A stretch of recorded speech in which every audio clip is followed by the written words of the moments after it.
பல்லடம் மெயின்லேயே எம்ஜிஆர் ரோட்டில் இருக்கக்கூடிய பொங்காளியம்மன் கோவில் முன்னாடி தான் நான் நின்றுட்டுருக்கேன். அன்னைக்கு அங்கே ஒரு வேலையாக போயிருந்தேன். போகும்போது எம்ஜிஆர் ரோட்டில் நடந்துக்கிட்டே இருந்தோம். நடக்கும்போது தான் இந்த பொங்காளியம்மன் கோவிலை பார்த்தேன். ஆடியில் இருக்கக்கூடிய இந்த திருவிழாக்கள் எல்லாம் அம்மன் கோவிலில் அதி அற்புதமாக நடக்கும். அன்னதானம் போட்டுட்டு இருந்தாங்க. ஆனால் நாங்கள் சாப்பிட்டு முடித்த பிறகு தான் இங்கே போய் பார்த்தோம். சரி பரவாயில்ல, இன்றைக்கி சாப்பிட முடியலை, இன்னொரு நாள் சாப்பிட்லான்னு சொல்லிட்டு வெளியிருந்தே சாமியை கும்பிட்டுட்டு கிளம்பிட்டோம். அந்த எம்ஜிஆர் ரோட்டில் உங்களுக்கு என்ன ரொம்ப பிடிக்கும் அப்படிங்கிறத கமெண்டில் சொல்லுங்கள்.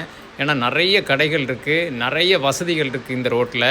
ஆனால் இந்த ரோட்டை பொறுத்த வரைக்கும் பெரிய அளவில் ஹோட்டல் இல்லைன்னு நான் நினைக்கிறேன். ஏதாவது ஹோட்டல் இருந்தாலும் நீங்கள் கமெண்டில் சொல்லுங்கள். நெக்ஸ்ட் டைம் போகும்போது சாப்பிட்டு பார்க்குறேன். டீ கடைகள் இருக்குது. நான் ஒரு டீ கடையில் சாப்பிட்டேன். ஆல்ரெடி அதை பற்றி ஏற்கனவே வீடியோவும் போட்டிருக்கேன். அந்த மகேஸ்வரி டீ ஸ்டால், அதை பற்றி நிறைய பாசிட்டிவ், நிறைய நெகட்டிவ் கமெண்ட்ஸ். அது ப்ரமோஷன் இல்லை. இதே ரோட்டில் தான் உழவர் சந்தையும் இருக்குது. உள்ளே போய் பார்க்கலான்னு தான் தோணுச்சு, ஆனால் போகலை. இன்னொரு தடவை அங்கே போய் பார்க்கணும். பல்லடத்தில் எம்ஜிஆர் ரோடு, இந்த மார்க்கெட்டு, நிறைய பர்ச்சேசிங் எல்லாம் பல்லட மக்கள்லாம் அதிகமாக இங்கே தான் வருவாங்கன்னு நினைக்கிறேன்.